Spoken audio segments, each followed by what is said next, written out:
Thank you. I've been trying to type it in, but it's like not accepting. Someone's approving it, but it's like not. Thank you. It went that time. Thank you.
Hey, Steve. How are you? Glad you're so excited to see me today. Alrighty. Good afternoon, everybody, and happy Monday. Let's get to it, and we'll begin with a few scheduling announcements today. President Trump will be hosting the Canadian Prime Minister Mark Carney tomorrow for a working meeting here at the White House. On Thursday, the president will host his 8th cabinet meeting alongside his incredible team. Also on Thursday afternoon, President Trump will host the president of Finland, Alexander Stubb, for a working meeting here at the White House. The president also wanted me to relay his congratulations to Japan for electing their next prime minister, a highly respected person who also happens to be the first female to hold the position for our great ally. While President Trump continues to negotiate peace deals, meets with world leaders, and celebrates the 250th birthday of our United States Navy, as you saw he and the First Lady do just yesterday, Democrats, unfortunately, are continuing to play political games. And we are now in day 6 of the Democrat federal government shutdown. Millions of American federal workers are under enormous financial stress as a result, wondering how they will pay their bills and take care of their families. If the Democrats do not vote to open the government tonight, federal workers will not receive their next full paycheck. Additionally, the special supplemental nutrition program for women, infants, and children will run out of federal money very soon. This program provides vouchers to buy infant formula, fresh fruits and vegetables, and other healthy foods for low-income families. It can be easily fully funded if Democrats simply vote tonight to reopen the government. Also, our incredible military service members who risk their lives to preserve and defend our country are now working without pay and will miss their next paychecks if this Democrat shutdown does not end tonight. The Republican-backed clean and nonpartisan funding bill fully funds this important food aid program, gets our troops paid, and reopens the government. So all of this begs the question, what is the Democrat ongoing shutdown truly about? The sad truth, we believe, is that the Democrats intentionally shut down the government and are inflicting this pain on American citizens to try and demand free health care for illegal aliens. Of course, this is an indefensible and truly radical policy to be in favor of, let alone to use as the primary reason to shut down the United States government. So the Democrats and their allies are desperately lying about their true motivations. We have to set the record straight with the facts so the American people understand what's really at play here. House Republicans passed a clean and nonpartisan funding bill to keep the government open and ensure our troops and other hardworking Americans are paid. Every single House Democrat except one voted against this clean and nonpartisan funding bill. Senate Republicans have subsequently tried to pass this same clean funding bill 4 separate times, and they will do so again tonight, to fully pass it to be sent to the president's desk for signature. And the president is ready to sign this bill to reopen the government as soon as it is sent to his desk. Yet every single Senate Democrat except 3 have voted against this clean and nonpartisan funding bill. The Democrats' current position is that the only way the American government can reopen is if illegal aliens can get free health care. Don't take my word for it, just look at what's inside of the Democrats' proposal to reopen the government. Their funding proposal would result in nearly $200 billion spent on health care for illegal aliens and other non-citizens over the next decade. To put this in perspective, $200 billion is enough money to fund the entire children's health insurance program, which provides health insurance to low-income children and women. Under the Democrats' proposal, the millions of illegal aliens who improperly were granted asylum and paroled under the Biden administration would once again be allowed to receive Medicaid benefits. It does not end there. The Democrat proposal would also require Medicaid to pay more for emergency care provided to illegal aliens than it does for American patients who are disabled, elderly, or children. When someone shows you who they are, believe them. The Democrat Party has unfortunately closed our government, costing Americans their jobs, threatening our military readiness, harming our economy, and causing chaos, all to help the illegals who broke into our country. Instead of holding illegal aliens accountable and removing them from our country, which is what this administration is trying to do every day, the Democrats want to give them the free benefits paid for by the American taxpayer. Democrats in 2025 are for illegal aliens first and Americans last. This is the reality we are unfortunately facing right now in Washington, D.C. President Trump and Republicans will not give in to these radical demands. The president and Republicans have a sacred responsibility to serve and protect the interests of their constituents, the American people. That's why we are backing a clean and nonpartisan funding bill with no strings attached to reopen the government. Democrats should do what they did 13 separate times under Joe Biden and vote for this exact same type of funding bill. Now the Senate will vote tonight for the 5th time to reopen the government on the 6th day of this shutdown. All we need are an additional 5 Democrat senators to end this madness and vote for the clean funding bill to reopen the government. If you are an American watching at home right now, call your Democrat senators and tell them to do the right thing and end this shutdown. With that, I will take your questions. Here in our new media seat today, we have Elizabeth Mitchell from the Daily Signal. Elizabeth, thanks for being here, and please kick us off. Thank you for having me. I have 2 questions. First, President Trump told reporters yesterday that firings of federal employees are taking place right now. In which departments have people already been fired from their federal jobs due to the shutdown?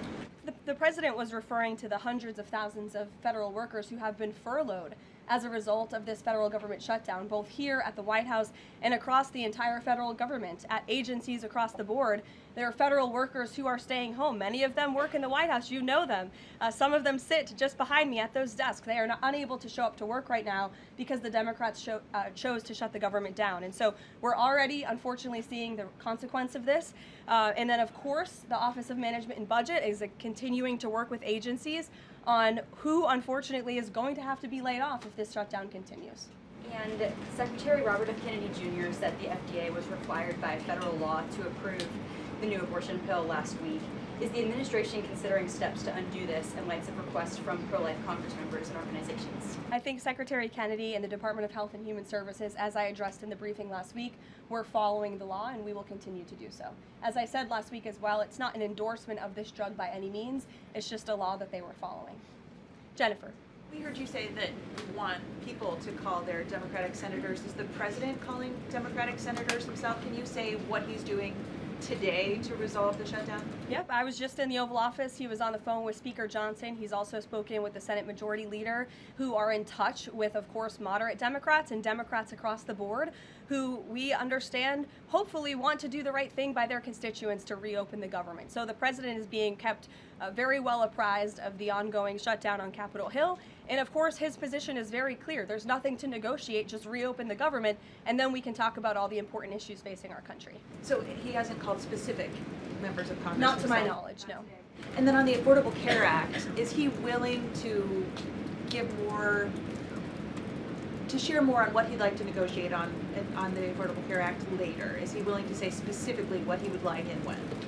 But look, the president is definitely committed to fixing and improving our healthcare system. You saw it again last week when he had one of the largest pharmaceutical companies in the world coming into the Oval Office and promising to lower drug prices by 200, 300, 100% in many cases for various types of drugs for American patients. That is a huge fix to a broken system that has been ripping off the American people for far too long. So the president's very committed to this. But right now, we need to reopen the federal government, and the president is remaining very firm in that position.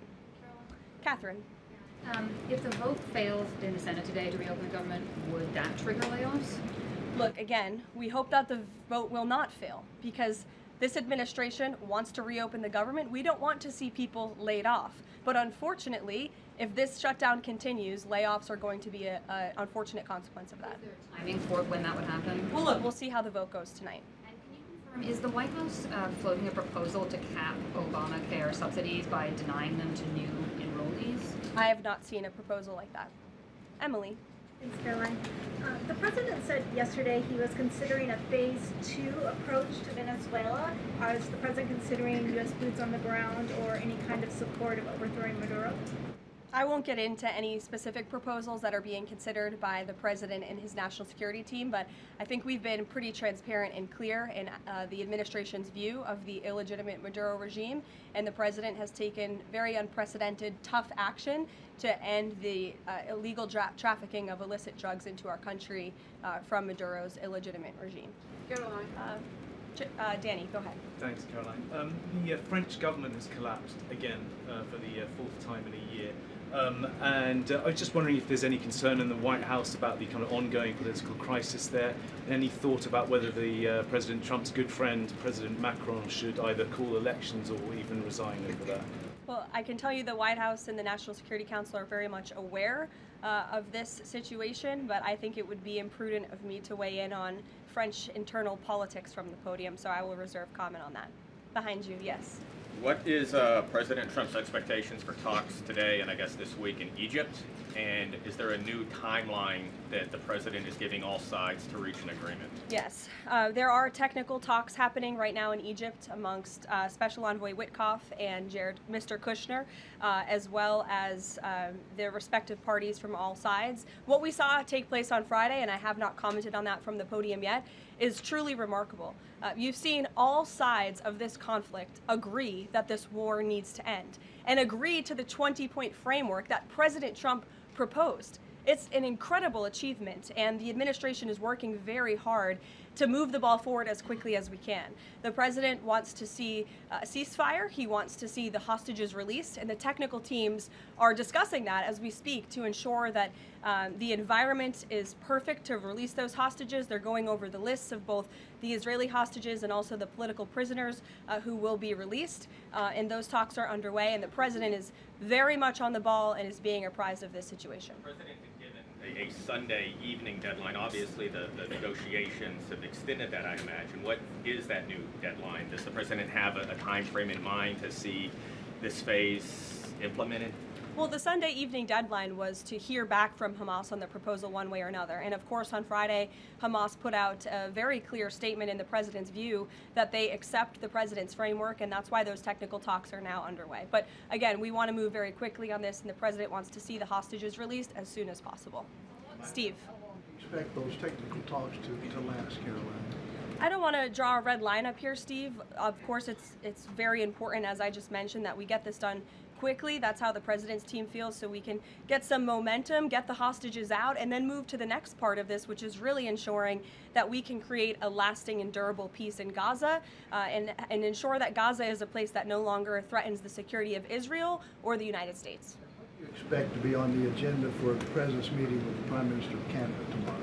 I'm sure trade will be a topic of discussion tomorrow and all of the other issues that are facing both Canada and the United States. I know the president looks forward to having that discussion with Carney in the Oval Office. Caitlin.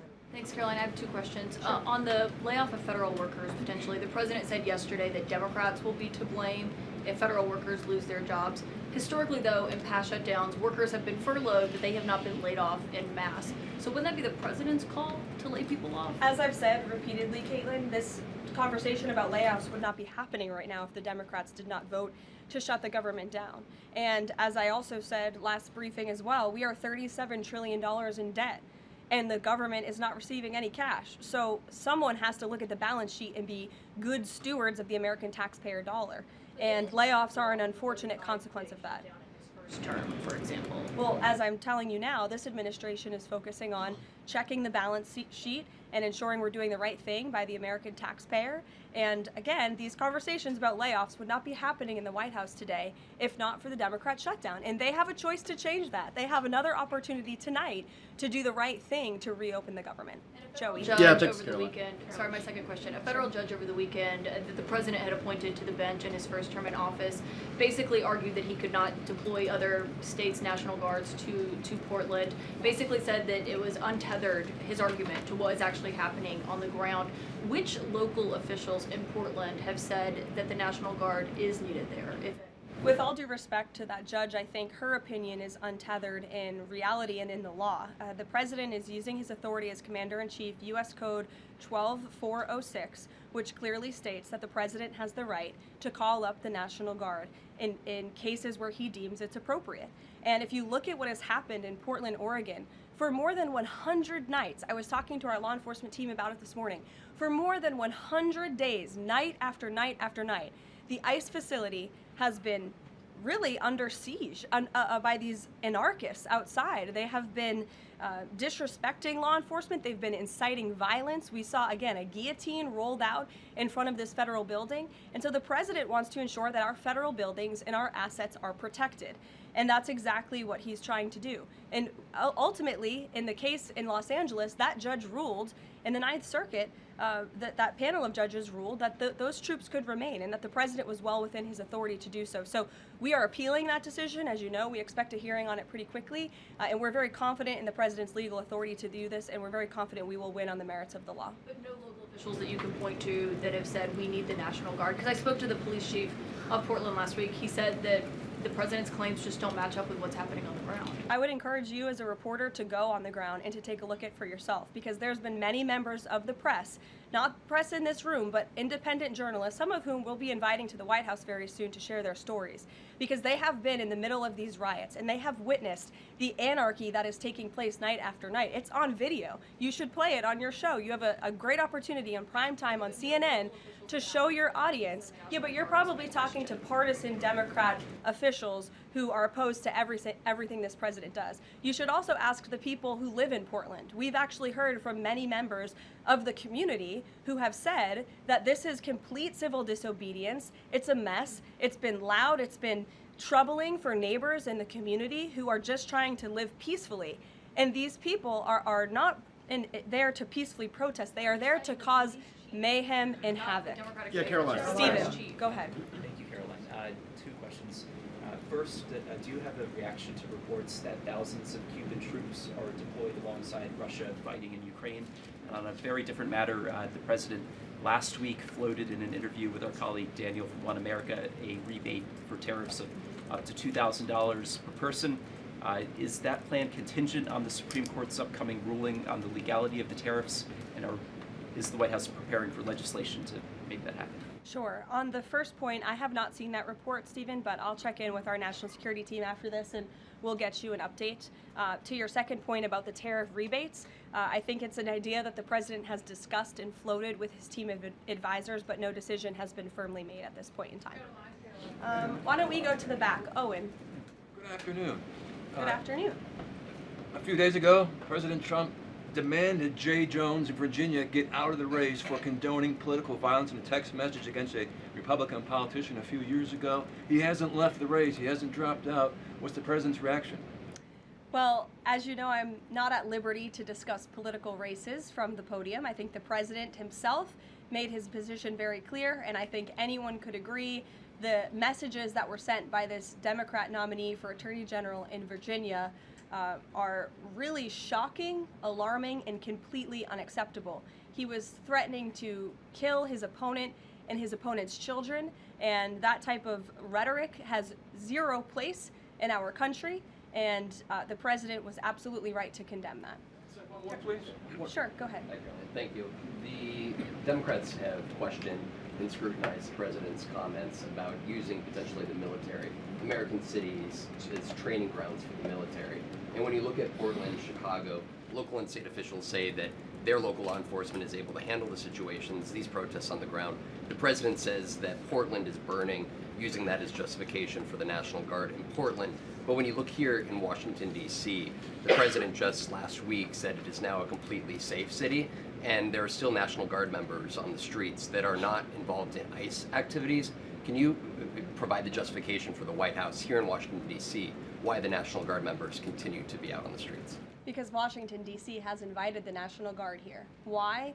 Because the mayor is doing the right thing, unlike mayors in other cities like Portland, as Caitlin and others have pointed out, who refuse to see that there are positive results from when local law enforcement works with federal law enforcement to do the right thing on behalf of their citizens. And Washington, D.C. is no doubt a safer city right now, today, than it was a few months ago when President Trump started this initiative to make D.C. safe again. And the National Guard is still here because the president and the mayor agree that it's a good thing for the city. Just like you're seeing in Memphis, For instance, we'll have National Guard deployed to Memphis. We have federal agents who are on the ground working with state and local law enforcement. The state police in Tennessee are part of this effort. The local metropolitan police in Memphis are part of this effort. State and local law enforcement and federal law enforcement should be working together. And it's a shame that we see in some cities across the country that their mayors are just simply refusing to cooperate because they don't like Donald Trump. And that's what this boils down to. And I don't think any American would disagree that Chicago needs more law enforcement reinforcements, that they need more resources. Look at this headline from over the weekend. At least 30 people shot during the weekend in Democrat-run Chicago. 5 of them were killed in one weekend. This is completely unacceptable, and the president wants to make American cities safer, and he's willing to work with anyone to do it. If the courts allow you to ultimately send in the National Guard into Chicago and Portland, do Democrats not have reason to be concerned that there are long-term plans by this administration to keep U.S. military or the National Guard in American cities, like what we're seeing here in Washington? Why should they be concerned about the federal government offering help to make their cities a safer place?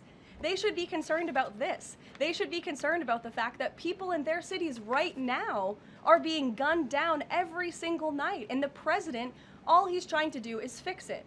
And there has been a complete smear campaign by the Democrats and the media, quite frankly. I was reading Political Playbook this morning, one of the most inside the Beltway newsletters you can find. And you guys are framing this like the president wants to take over the American cities with the military. The president wants to help these local leaders who have been completely ineffective in securing their own cities. And we have already seen there's a positive formula for that. Look at Washington, D.C. The murder rate has declined significantly. Our streets are safer. People who live here feel safer. All of you in this room, I know you do, you just won't admit it.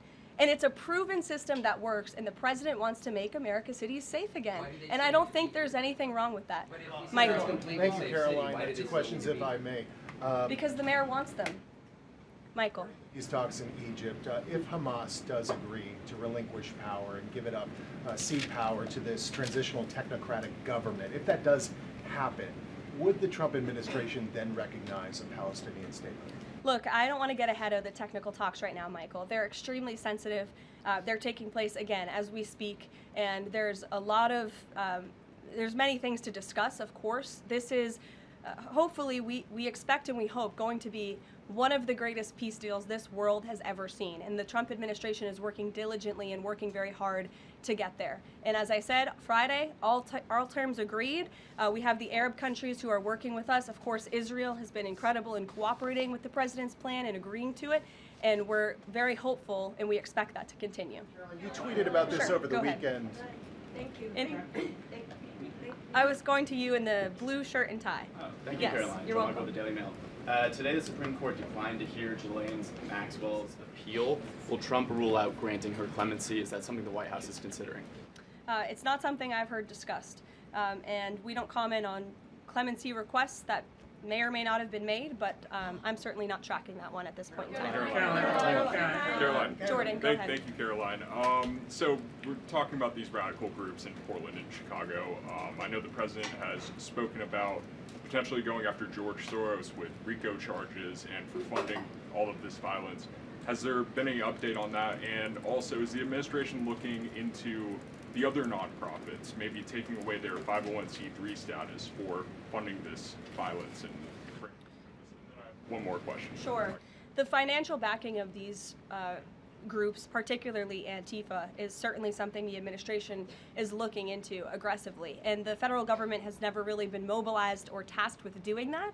So we're kind of kickstarting that into gear. The FBI is working on it alongside the White House's Homeland Security Task Force. We have our intelligence community looking into this as well. And even the Secretary of Treasury is involved with these matters since they are financial in nature. And we will continue to get to the bottom of who is funding these organizations in this organized anarchy against our country and our government. It's a question the American people have been begging the answer for many years, and we're committed to uncovering it. And when we do, I'm sure you'll be one of the first people to know.